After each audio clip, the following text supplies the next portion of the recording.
Bien, eh bien, nous allons, je crois, reprendre, si les organisateurs me donnent le top.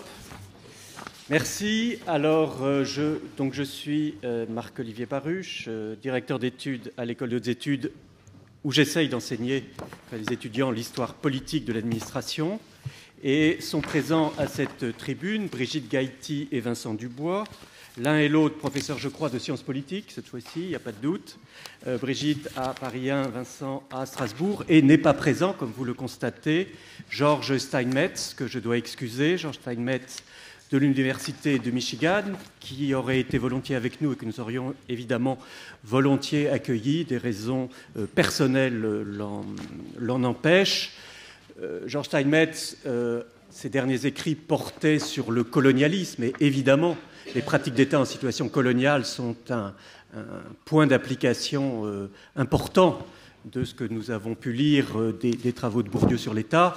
Je pense que dans la discussion, nous aurons, j'espère, l'occasion d'y revenir. Alors je me suis demandé pourquoi Gisèle m'avait fait l'amitié de me demander de présider cette table ronde. Peut-être, mais c'est une explication seconde, parce que je travaille en un lieu où je crois un jour Pierre Bourdieu et peut-être Raymond Aron ont travaillé ensemble, le 10 rue Monsieur le Prince, la maison Auguste Comte. En tout cas, je suis peut-être aussi parce que, et je crois ce que nous allons essayer de faire, nous allons essayer d'entrer dans ce que moi j'appelle la salle des machines ou la machinerie, et donc voir par les politiques ce que fait l'État, précisément, et ce pluriel est important, comment défeuilleter cet État concrètement et voir comment ce qui nous a été exposé, qui est à la fois la substance du livre et ce qui vient d'en être dit, comment ça s'applique concrètement, parce que moi je suis un peu dubitatif sur le L', évidemment. L'État, c'est à la fois sans doute une personne juridique et une puissance symbolique. Ce sont aussi, et c'est pour ça que je ne suis pas tout à fait sûr qu'il, pour autant qu'il existe, est toujours le dernier mot, ce sont aussi des acteurs et des configurations d'acteurs, on en parlera.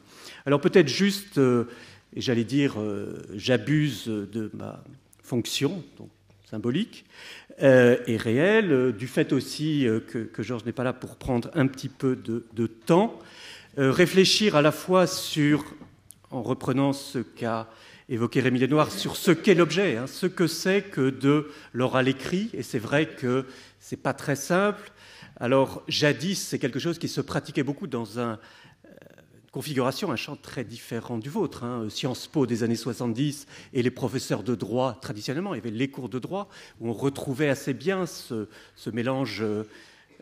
J'ai noté tout à l'heure, l'enseignement oral est fait pour dire ce que l'on ne peut pas écrire, ce que l'on ne veut pas écrire, et on trouvait, notamment lorsque ces enseignements, je pense plutôt à Sciences Po, étaient faits par des praticiens de l'administration, on trouvait ce mélange de choses qu'ils n'auraient jamais écrites, mais qu'il était intéressant de regarder.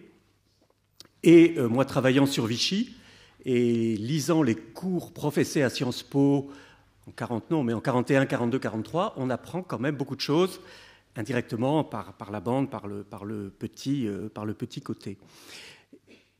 Mais justement, ces petits côtés disent beaucoup de choses. Alors sur l'oralité, je crois quand même que, bon, on n'est pas forcément complètement au cœur du sujet, mais qu'est-ce que c'est aujourd'hui qu'une oralité figée?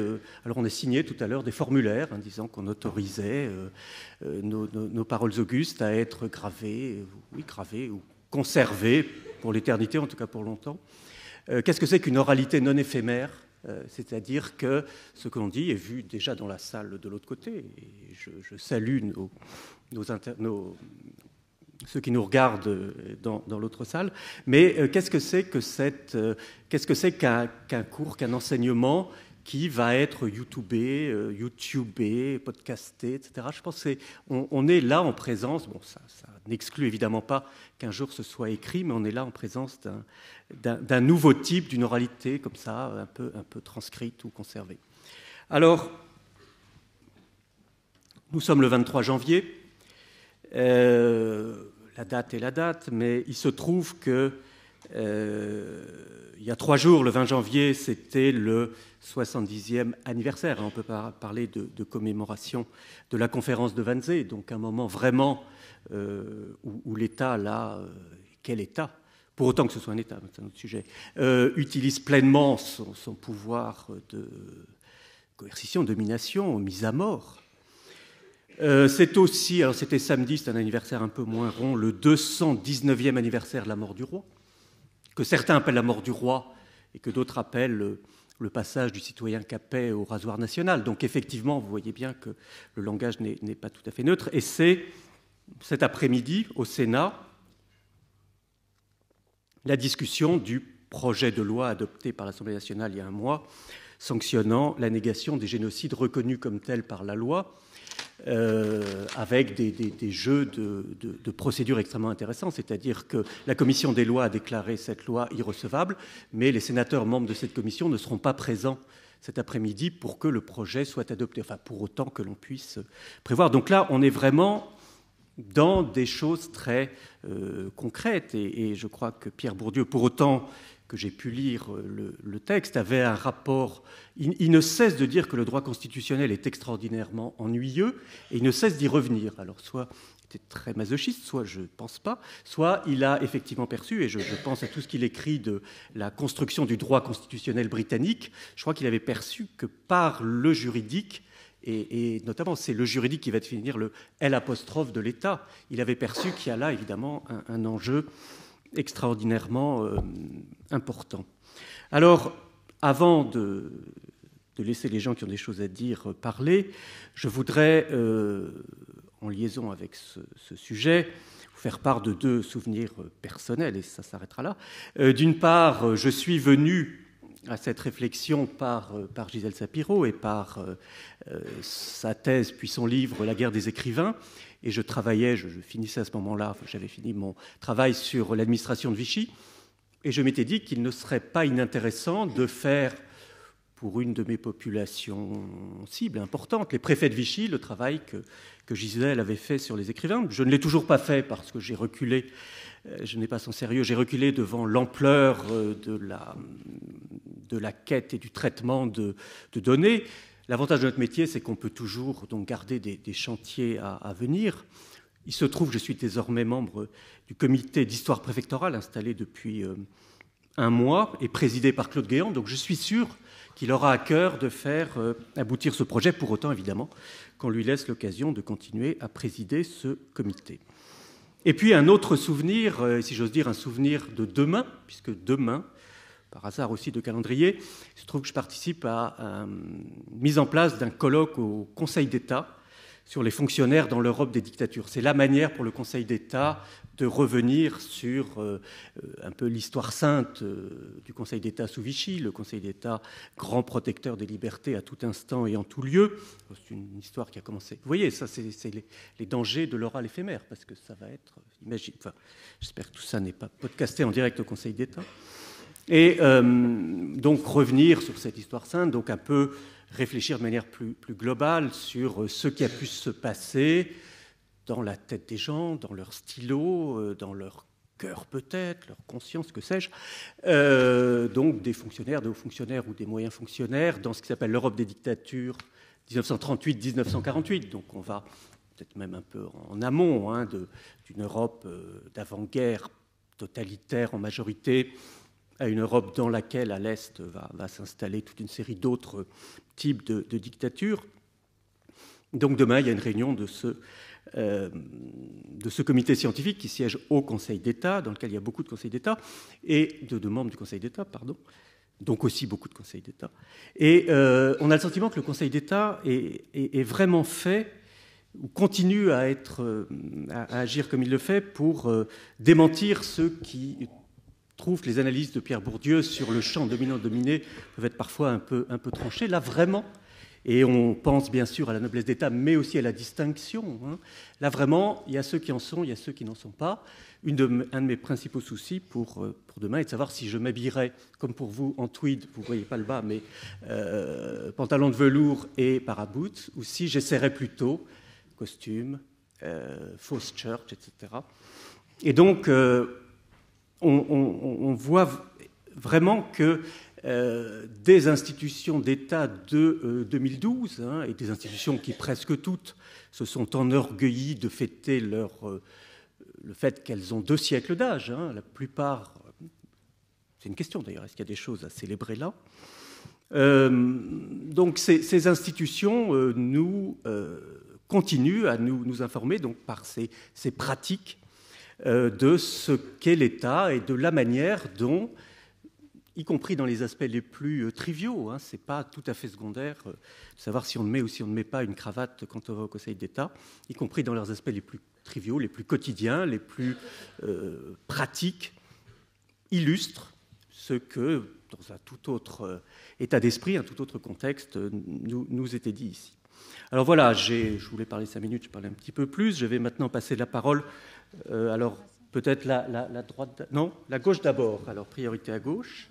Donc, Vincent Dubois, professeur de sciences politiques à l'Université de Strasbourg, qui a travaillé précisément sur ces mises en place de politiques, à la fois d'abord sur un champ, un secteur, hein, les politiques des beaux-arts ou les politiques culturelles, comment se construisent ces politiques, et puis en prenant ensuite d'une certaine manière la relation entre l'État et ceux pour lesquels en théorie il est fait, hein, les entre guillemets citoyens, administrés, usagers. Je me souviens d'un tract un peu ancien où on parlait des petits usagers, accent aigu. C'était quand même pas l'État et ses petits usagers. Et donc maintenant, Vincent Dubois travaille sur précisément ce qu'il a appelé l'État au guichet, c'est-à-dire comment se font ces pratiques quotidiennes d'État. Je lui passe la parole pour une vingtaine de minutes. Merci beaucoup. Notre table ronde est intitulée « Politique étatique » et moi je prendrai cette expression dans son sens le plus littéral et le plus simple qui soit, c'est-à-dire des politiques gouvernementales conduites dans différents secteurs pour régler toute une série de problèmes sociaux définis comme tels, pour régler également toute une série de conflits dans des univers différents. Et puisque nous sommes réunis aujourd'hui pour parler de cet ouvrage, je prendrai plus précisément appui sur un certain nombre de ces passages les plus empiriques qui abordent la question de l'une de ces politiques, hein, la politique du logement à laquelle il a déjà été fait allusion tout à l'heure, enquête qui est à peu près contemporaine hein, des cours de Pierre Bourdieu sur l'État, ou en tout cas qui s'achevait au moment où il enseignait ses cours ici, et enquête sur laquelle Pierre Bourdieu revient à de très nombreuses reprises dans son ouvrage, dès le premier cours. Il revient également en toute fin de parcours dans sa dernière leçon.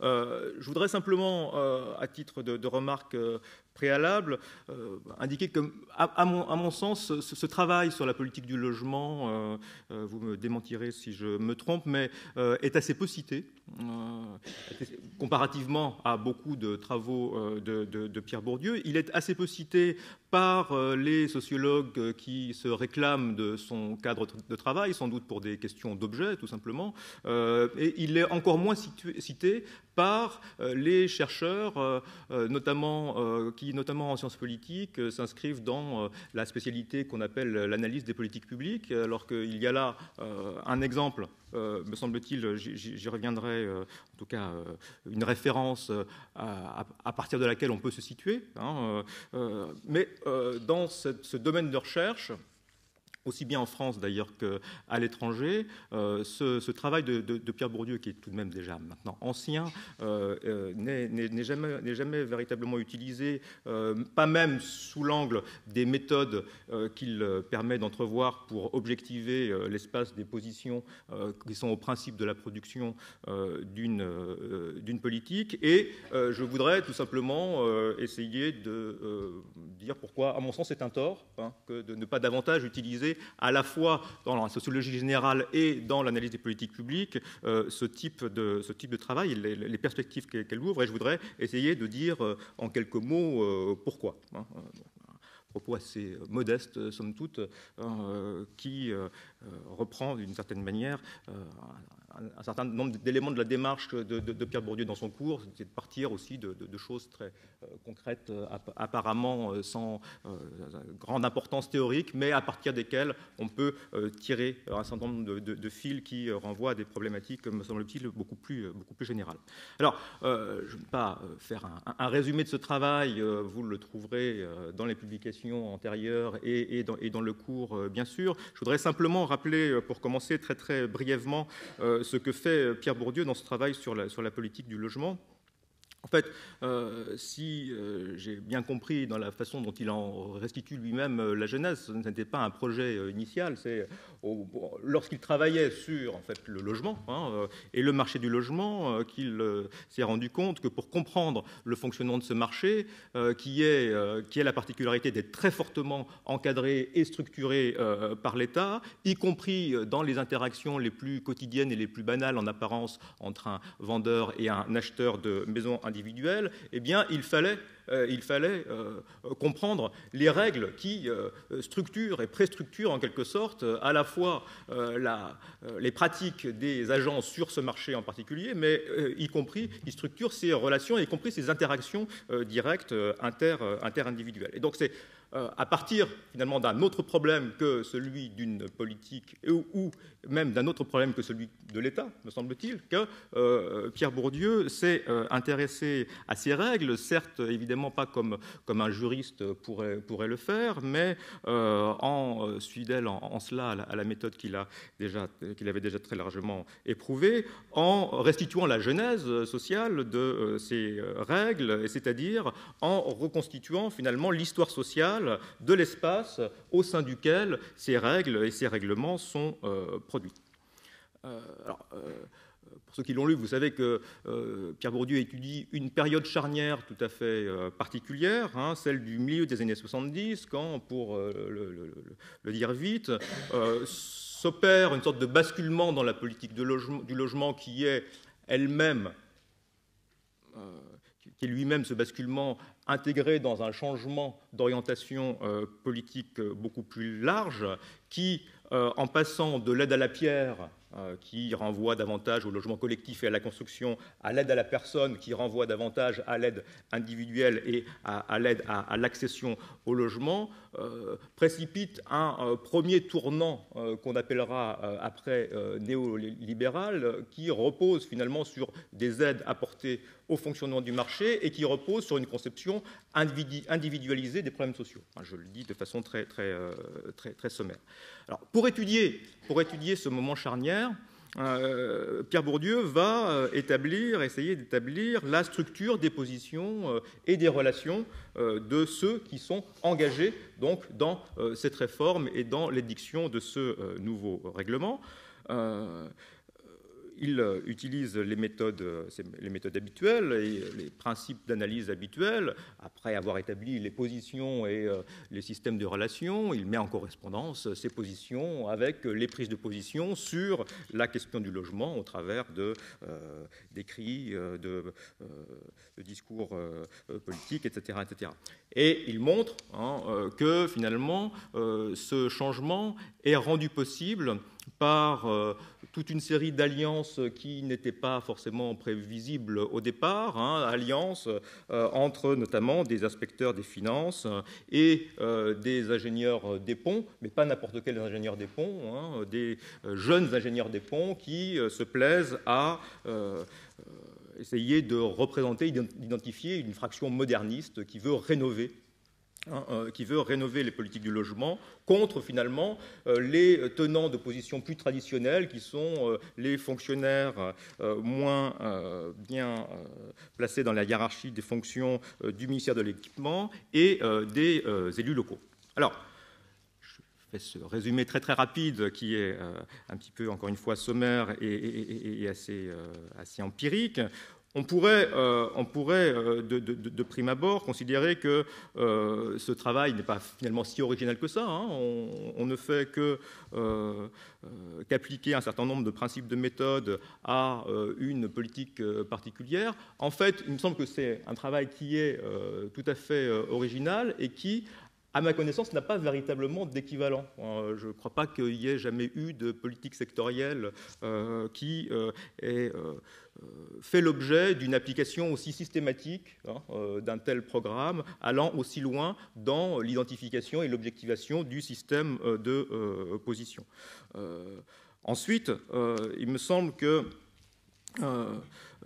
ce travail apporte toute une série d'enseignements que n'apporte pas ou qu'apporte moins toute une série d'autres travaux plus directement ancrés dans la spécialité de l'analyse des politiques publiques, non seulement par la systématicité de la restitution de cet espace de position et de relation, mais aussi par le principe explicatif qui est ainsi construit, c'est-à-dire que c'est effectivement les transformations au sein de ce système de position et de relation qui sont données comme le principe actif, le principe moteur de la transformation de cette politique particulière. Et donc, ce faisant, il peut donner un principe explicatif sur une base proprement sociologique à la transformation d'une politique qui n'est pas forcément toujours dans la littérature étudiée sur des bases aussi fortement sociologiquement construites.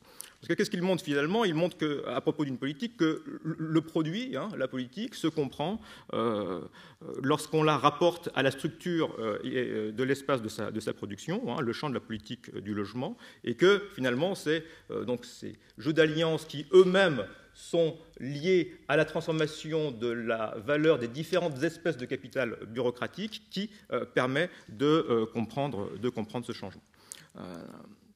Enfin, cette étude pourrait apparaître comme une étude de cas très circonscrite, quelque chose de finalement très très empirique, mais il me semble, et c'est là où je voudrais en venir maintenant, il me semble qu'en fait, sans reconstruire de façon un peu téléologique ce qui serait ou ce qui aurait été le programme à la base de cette enquête, il me semble qu'en fait, dans cette enquête, on peut lire beaucoup plus généralement tout un ensemble d'éléments constitutifs du programme de sociologie de l'État qui est présenté dans l'ouvrage que nous discutons aujourd'hui. Alors, je voudrais, pour étayer cette proposition, revenir sur 5 points. Le premier point est un point de méthode, puisqu'on a là une illustration très directe d'un projet beaucoup plus général qui consiste à saisir l'État à travers de ses actes, ce que Pierre Bourdieu appelle dès le début du cours donc des actes d'État, qui reposent sur une autorité qui leur permet d'escompter, produire des effets sur le monde social, du fait même qu'ils reposent sur cette autorité déléguée par quelque chose qui, par régression, peut être identifié comme l'État, et en l'occurrence, donc l'État se manifeste par ce nouveau règlement, dont la restitution de la genèse permet précisément de caractériser, de saisir la structure des relations qui caractérisent l'État. Donc c'est une forme de remontée. On saisit l'État en acte, l'État au travers de ses actes, à partir de ce cas très particulier qui permet, en analysant la genèse de cet acte, de reconstituer et de participer du programme beaucoup plus général de reconstitution de l'espace ou d'un cas de figure, d'un espace relationnel qui construit l'État avec ses systèmes d'opposition, les ministères dépensiers face aux ministères financiers, les différents corps, les différents types de capitaux bureaucratiques, etc., etc. Donc, un deuxième point qui me semble important de noter et qui est tout à fait visible, là encore, de façon très empirique dans l'étude qui est présentée, c'est que ce système de relations, et je ferai peut-être écho à la discussion qui avait commencé à s'engager tout à l'heure, ce système de relations n'est pas cantonné au champ bureaucratique stricto sensu, au sens de l'espace composé des détenteurs officiels de positions bureaucratiques titulaires de la fonction publique, etc. etc. On va bien au-delà, puisque cet espace de production de la politique du logement fait intervenir bien d'autres agents, des banquiers, des constructeurs, c'est-à-dire bien d'autres champs, en même temps que le seul champ bureaucratique qui serait fermé sur lui-même. ça n'est pas par hasard, puisque précisément, mais le constat est sans doute possible à étendre à beaucoup d'autres situations, on a dans le cas du logement un exemple où l'interpénétration entre le marché et l'État est extrêmement fort. Donc, cet simple élargissement, si on peut dire, de la population des agents efficients dans la construction d'une politique est aussi, à mon sens, intégré dans une entreprise beaucoup plus générale de dépassement sur laquelle Bourdieu revient à de très nombreuses reprises dans l'ouvrage, de dépassement de tout un ensemble de fausses dichotomies, notamment la dichotomie opposant la dépendance de l'État à l'autonomie de l'autre côté. Évidemment, quand on restitue l'État comme un système de relations très concret de position dans des champs différents, la question de autonomie versus dépendance ne se pose plus, ou en tout cas ne se pose plus du tout dans les mêmes termes.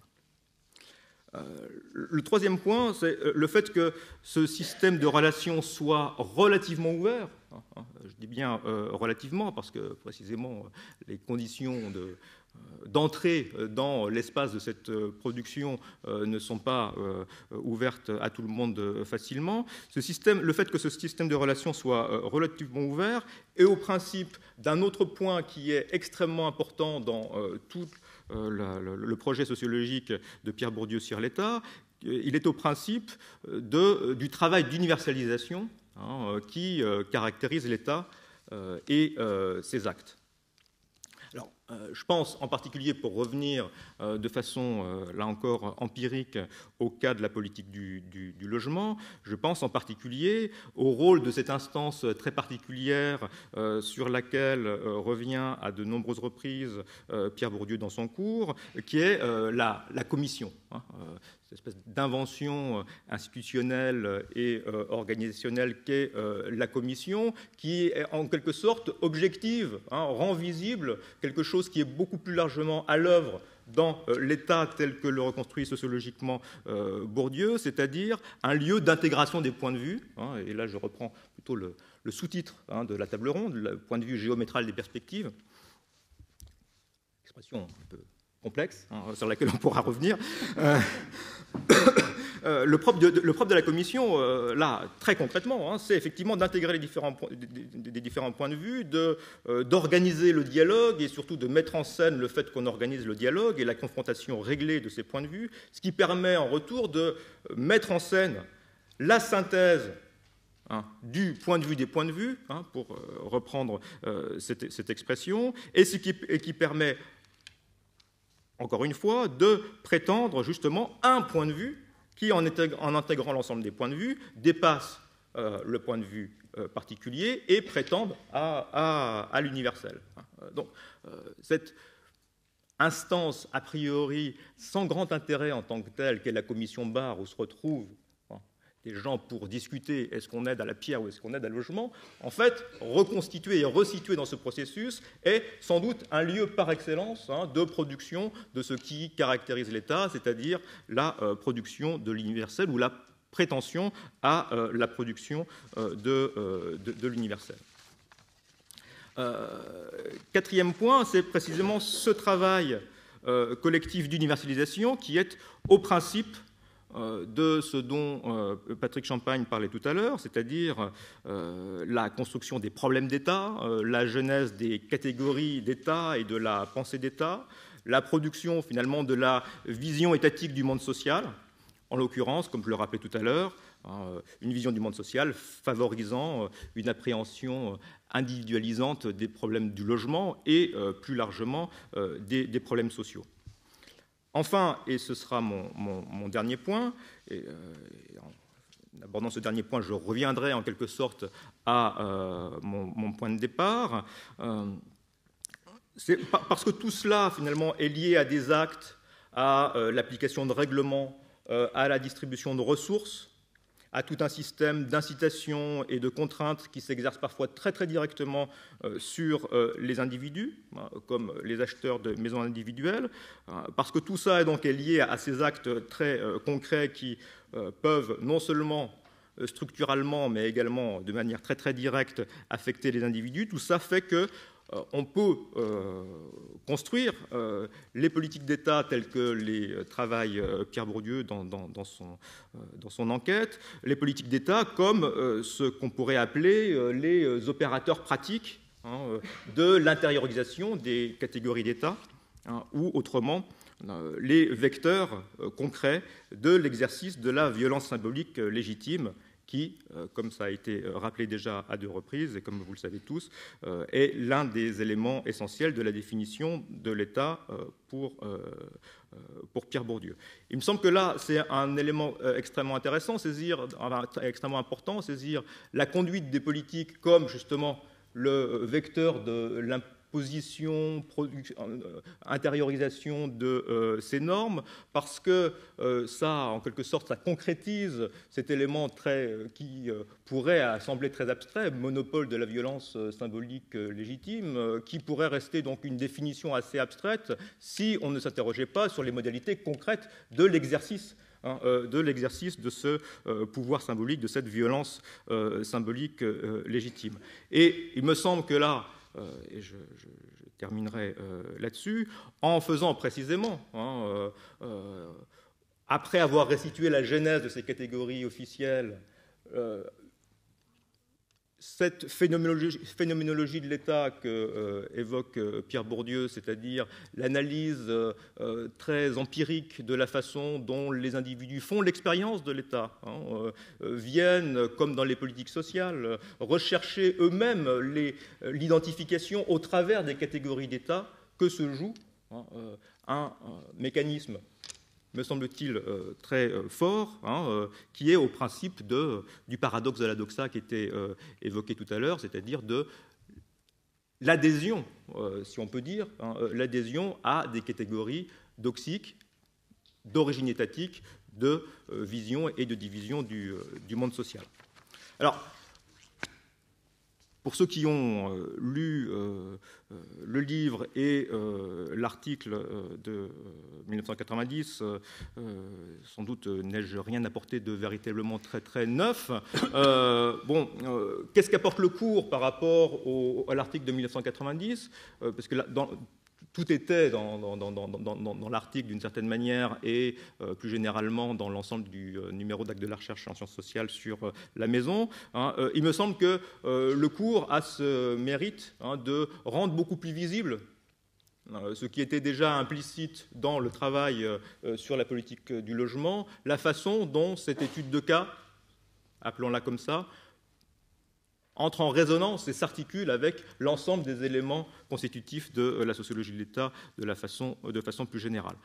Il me semble, et c'est un deuxième point de conclusion, que cela amène du même coup à revenir sur la division du travail académique généralement acceptée comme naturelle, qui distingue sociologie de l'État et analyse des politiques publiques, même si de plus en plus nombreux sont les auteurs justement à essayer de revenir sur cette fausse dichotomie, puisque là, on voit très bien que les deux sont en fait consubstantiellement liés à l'autre. Et enfin, cela conduit, me semble-t-il, à concevoir, dans cette perspective, la réalisation d'enquêtes qui pourraient prendre appui sur ce mode de raisonnement, y compris dans ses aspects méthodologiques, comme une des manières de réaliser collectivement le programme de recherche qui est formulé dans le livre qu'on discute aujourd'hui. Merci beaucoup.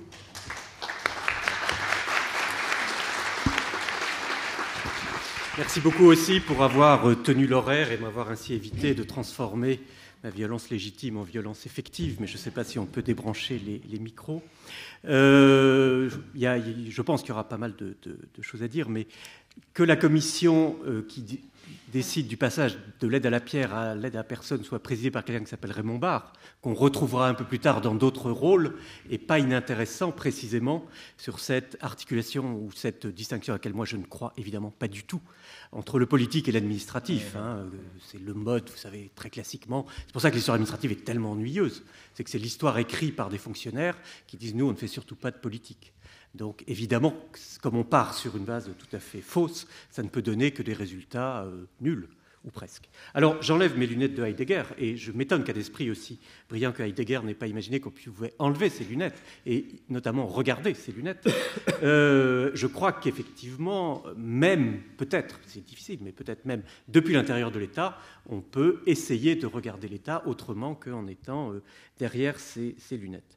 Eh bien, Brigitte Gaïti, qui enseigne elle aussi la science politique, mais à Paris 1, et qui, dans ses travaux initiaux, avait précisément montré pas l'absurdité, mais en tout cas la force de ce complexe politico-administratif. Elle avait travaillé sur le retour général de Gaulle au pouvoir en 1958 et la fonction qu'avait jouée précisément cette galaxie, cette nébuleuse, ce champ peut-être de hauts fonctionnaires issus de la Deuxième Guerre mondiale et du mendésisme. Puis, elle avait un peu décliné les choses, notamment sur la manière dont les manuels scolaires avaient absorbé cette vision gaulliste de la self-fulfilling prophecy.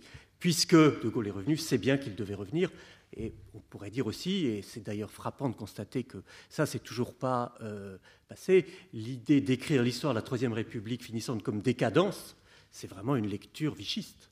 Enfin, c'est la lecture que Vichy a entendu donner, De Gaulle aussi pour d'autres raisons, de l'histoire de la fin de la Troisième République, et ça reste la vulgate enseignée. Bon, enfin bon, on s'éloigne un petit peu du contenu du cours, et je passe maintenant la parole à Brigitte pour là aussi une vingtaine de minutes.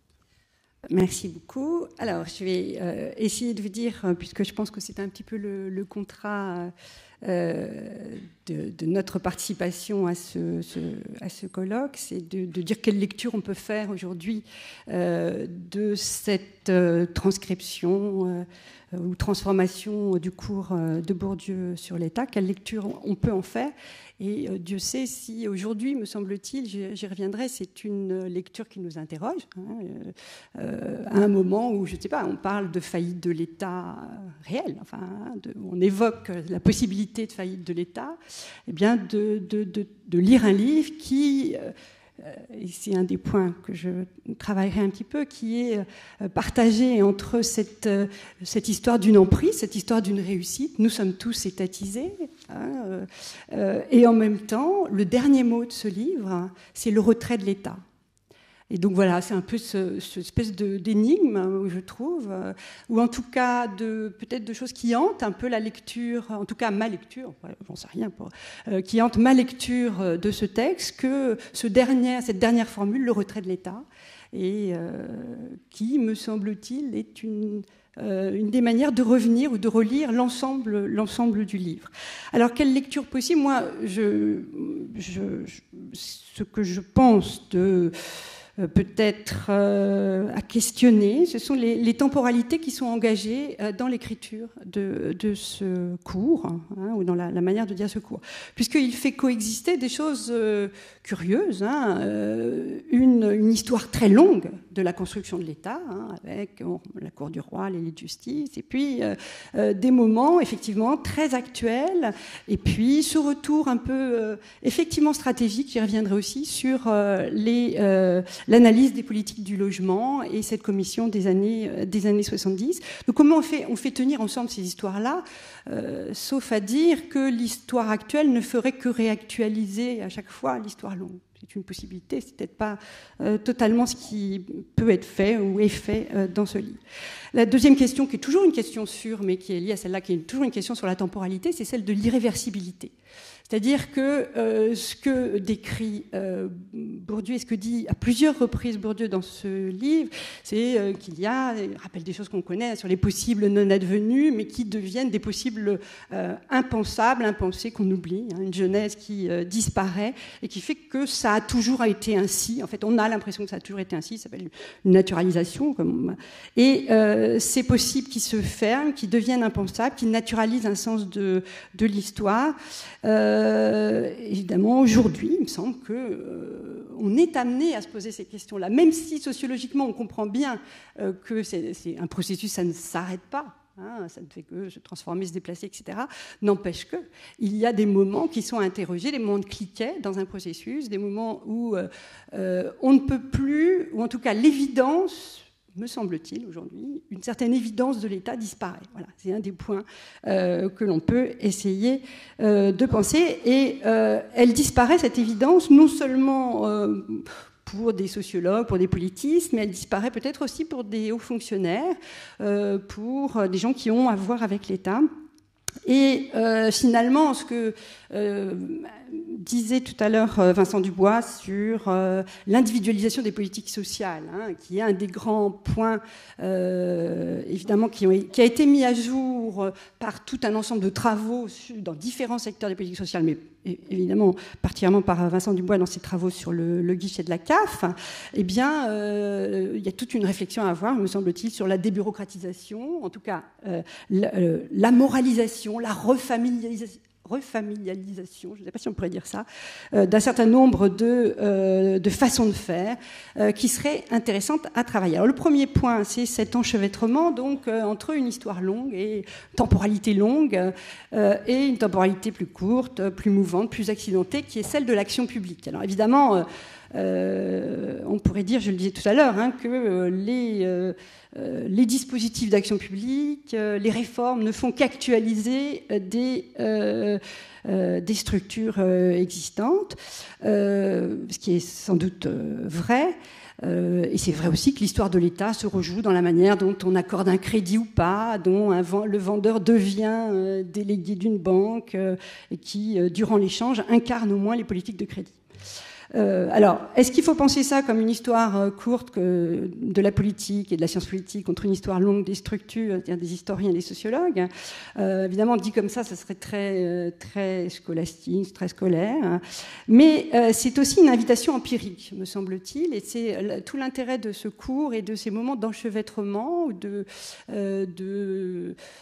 parfois de télescopage de ces processus qui se passent dans des temporalités différentes et qui devient effectivement un programme empirique et qui se lie notamment dans ce qu'a isolé et travaillé Vincent sur les politiques du logement.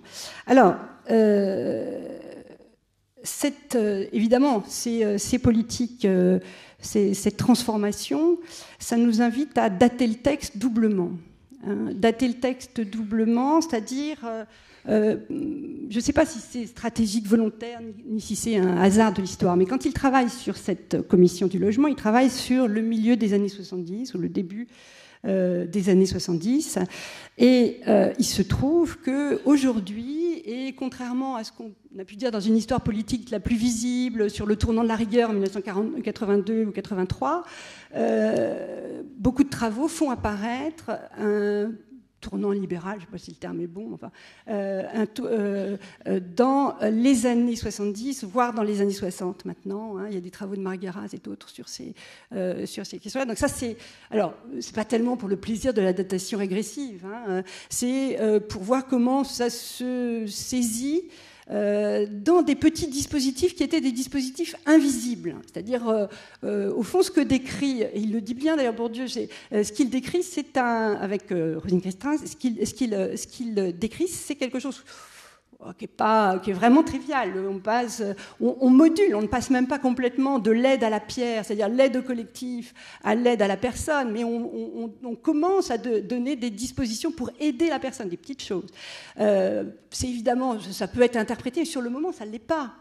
Personne ne parle de tournant néolibéral en 1972-73, même si ensuite on va en parler avec Giscard, mais ça ne sera pas du tout dans le sens que ça va prendre par la suite.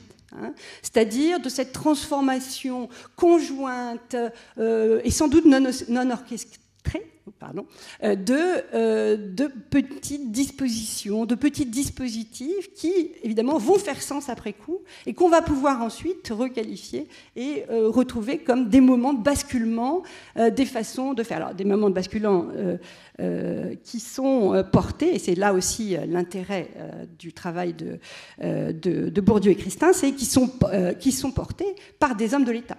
Évidemment, le mouvement de libéralisation est porté aussi par des hommes de l'État. Et donc il y a une chronologie maintenant beaucoup plus complexe, très fine de la transformation de l'action publique, qui renvoie aussi à une chronologie plus fine des transformations de l'État, des hommes de l'État, des pensées de l'État, des savoirs de l'État, qui aujourd'hui commencent à apparaître, en tout cas dans toute une série de travaux en sciences politiques et en histoire, hein, comme le rappelle Bourdieu, aider les personnes, mais comme le rappellent les gens qui travaillent sur l'aide sociale par rapport à la protection sociale, de la sécurité sociale auparavant, hein, aider les personnes, les indemniser, c'est ne plus penser en termes de droit, hein, mais plutôt en termes de morale. Est-ce qu'il le mérite ou est-ce qu'il n'est pas un peu en faute, hein? Toute la pensée de la fraude est une pensée justement de ce renversement, une pensée qui n'est plus une pensée donc du collectif, comme le rappelle Bourdieu à plusieurs reprises. On recherche à chaque fois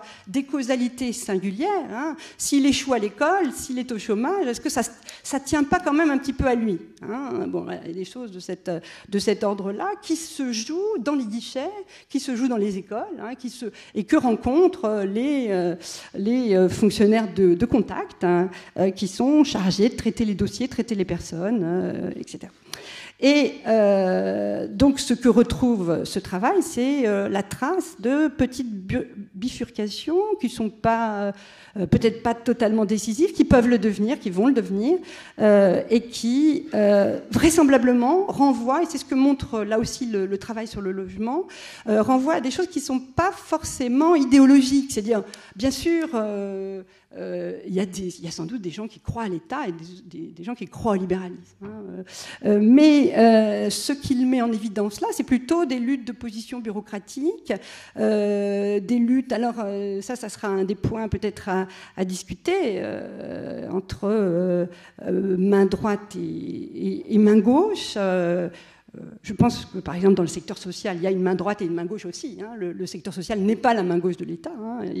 En tant que tel. Il y a dans le secteur, on l'a vu dans toute une rénovation de l'expertise du social, qui est une expertise qu'on dirait aujourd'hui très libérale dans les années 70. Bref, il ne s'agit pas donc d'une lutte de croyances keynésiens contre libéraux, mais ce que montre très bien le travail, hein, des luttes de position, des luttes bureaucratiques, à des moments où certains ont des intérêts, par exemple, au collectif ou à l'aide ou à sortir de cette façon de faire de l'État. Alors ça, on le trouve partout, hein. On le trouve dans les politiques de réforme de l'État dans les années 60, on le trouve dans les politiques scolaires du début des années 80, on le trouve dans les transports, on le trouve dans les politiques budgétaires. Dès le milieu des années 60 ou dès les années 70, hein, la naissance de la dette, elle s'origine, on pourrait dire, dans des dispositions qui sont prises à la fin des années 60, hein, c'est-à-dire dans cette idée qu'il va falloir financiariser la dette de l'État. Et lorsque le travail sur la politique du logement paraît en 90, je crois, personne n'a vu, enfin personne ne parle encore, hein, véritablement. Je crois que les premiers travaux vont apparaître courant des années 90, donc un peu plus tard, et on sent cette réflexion à l'œuvre dans le cours. On ne voit pas encore combien s'effritent, alors on pourrait le dire comme ça, hein, en tout cas certains le disent comme ça, les compromis inflationnistes, les compromis keynésianistes qui s'étaient mis en place au sortir de la guerre.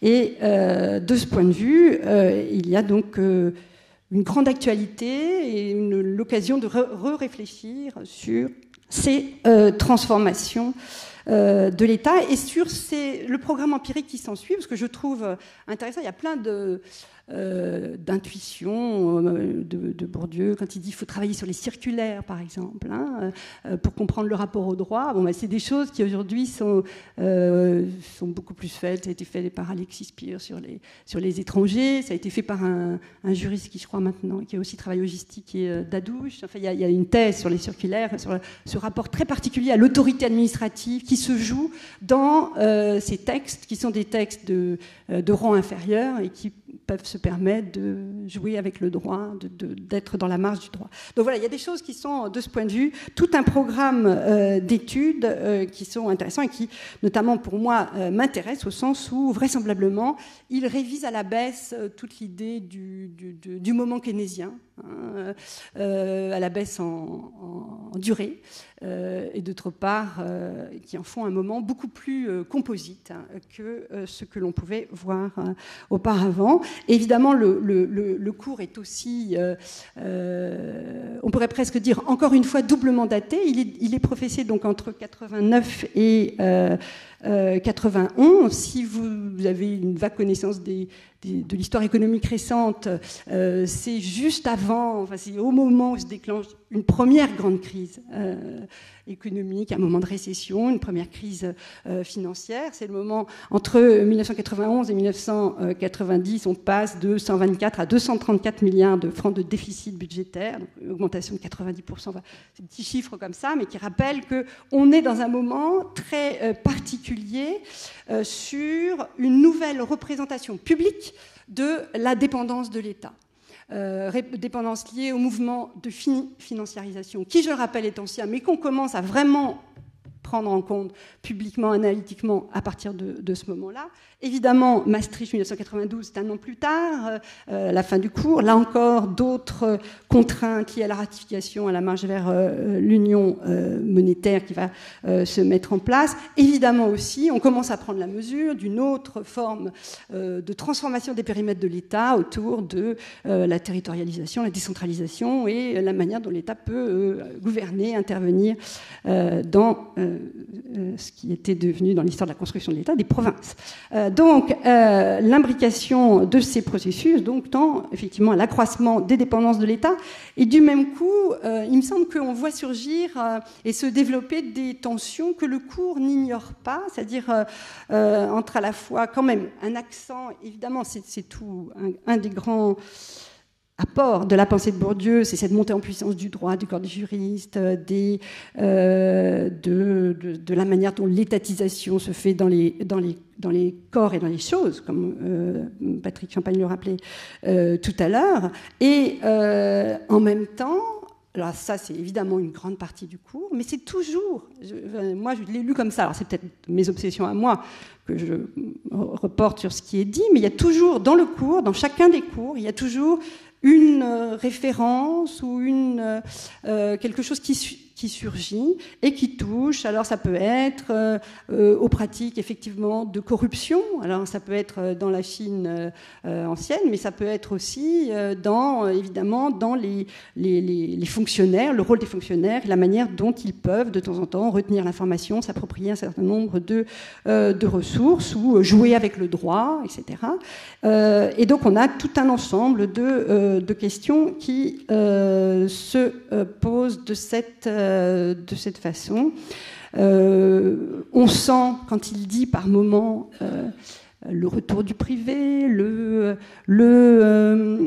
alors il ne parle pas de choses qu'on pourrait évoquer. Par exemple, aujourd'hui, on parlerait de la fin des énarques, enfin de la baisse du nombre d'énarques, tout simplement, dans le recrutement du personnel politique. Est-ce que c'est épiphénoménal? Qu'est-ce qu'on peut en faire du fait qu'il y a de moins en moins d'ENA, que l'ENA a été délocalisée, que l'INSEE, les grands instituts sont attaqués par les hommes de l'État? Qu'est-ce qu'on peut en dire? Est-ce que c'est totalement un détail de l'histoire qui n'a aucune importance dans l'histoire de la construction étatique, ou est-ce qu'il y a des choses qui sont en train de se jouer? Je pense que c'est un appel à l'empirie. Donc il y a des choses qui sont en train de se jouer de ce point de vue, dans des transformations on pourrait dire, de l'assurance de l'État. Enfin, il y a ou en tout cas des manières des appuis possibles, sociaux, des appuis bureaucratiques de l'État. Encore lorsqu'il est question de l'ENA, moi, ce qui me fascine, c'est que dans certains milieux, notamment proches des milieux financiers, l'ENA, c'est une école ringarde, c'est la main gauche. C'est une école finie, c'est pas l'école du pouvoir, c'est vu comme une école qu'on peut mettre à Strasbourg, dont on peut commencer à attaquer effectivement le monopole du recrutement. Je n'ai rien contre Strasbourg, mais c'est très belle ville, mais par ailleurs, évidemment, ça a du sens. Et voilà, ou lorsqu'on voit que dans les services d'avant-garde de gestion de la dette, on embauche des traders ou des gens issus d'écoles commerciales internationales, évidemment que ça pose des questions. Comment ils vont, je sais pas, qu'est-ce qui se joue autour de la légitimité de l'État dans ces transformations. Peut-être pas grand-chose, mais peut-être que ça ne sont, dans ce cas-là, il faut le dire, peut-être que ce ne sont que des variations autour d'une structure, c'est-à-dire qu'il y a toujours une instance qu'on appelle l'État ou autre chose, d'ailleurs, de concentration de capitaux, mais est-ce qu'il y a autre chose qui se joue dans ce point? Et du même coup, c'est bien une histoire de la réversibilité et de l'irréversibilité des processus qui m'intéresse. Après tout, d'un point de vue théorique, on peut très bien penser que tout ce que le monde social a fait, il peut le défaire. Ça, c'est une phrase classique. Bourdieu fait allusion dans le livre, effectivement, je ne sais plus qui l'a dit tout à l'heure, mais à la guerre de Bosnie, il dit nous sommes en train d'assister à la disparition d'un État. Parlons de ça, mais est-ce que ça passe toujours par la guerre? Est-ce que voilà, il y a d'autres questions qui sont en train de se poser et évidemment, bon là, c'est pas, je ne sais pas si j'ai pas un peu débordé. Encore 2 minutes. Encore 2 minutes. Voilà, certains évoquent aujourd'hui la transformation progressive de l'État en agent microéconomique, par exemple. Le fait qu'il peut faire faillite, le fait que l'on peut compter ses actifs et ses passifs, qu'il doit gérer comme un bon père de famille. Enfin, il y a toute une transformation même, de ce point de vue, des modes d'action de l'État. Je pense que je vais m'arrêter sur cette question, donc sur les temporalités, la réversibilité. Je vous remercie.